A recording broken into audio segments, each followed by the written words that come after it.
Tu veux le rencontrer, mais c'est comme si, sans t'en rendre compte, tu t'es toujours tiré en arrière par ton passé. Comme s'il y avait un fil invisible qui t'empêchait d'avancer, comme si, en fait, tu étais encore, d'une certaine façon, comme hanté par ce que tu as vécu encore et encore. Et pourtant, consciemment, tu veux autre chose, une relation différente, un homme engagé, quelque chose de sain, de fluide, de réciproque. Mais malgré toute ta lucidité, en fait, tu te retrouves encore dans des dynamiques qui ne te nourrissent pas. Et c'est pas une question de volonté, ni même seulement de compréhension. En fait, tu veux comprendre ton passé, analyser ton enfance, mettre des mots sur tes blessures. Et pourtant, tu peux rester bloqué dans les mêmes schémas. Parce que ce qui te retient est encore actif inconsciemment. Je vais te donner un exemple concret.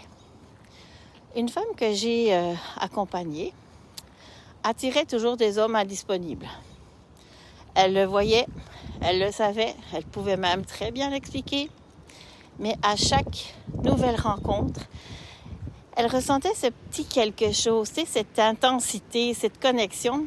Et chaque fois, elle y retournait. Pas parce qu'elle voulait souffrir naturellement, mais parce qu'une partie d'elle associe encore inconsciemment l'amour à l'instabilité. Et on a passé quelques semaines ensemble à travailler, à libérer ce qui en elle, en fait, maintenait ce schéma-là encore actif. Et ce qui s'est passé ensuite, c'est toujours le plus fascinant. Elle n'était plus attirée par le même type d'homme. Elle se sentait différente dans ses interactions. Et elle faisait des choix, en fait, qu'elle n'avait jamais fait auparavant. Donc, sa réalité avait comme complètement changé parce que sa vibration avait changé. Et c'est exactement ce que je fais. J'accompagne en fait des femmes à lâcher ce fil invisible, à libérer en fait ce qui le retient encore.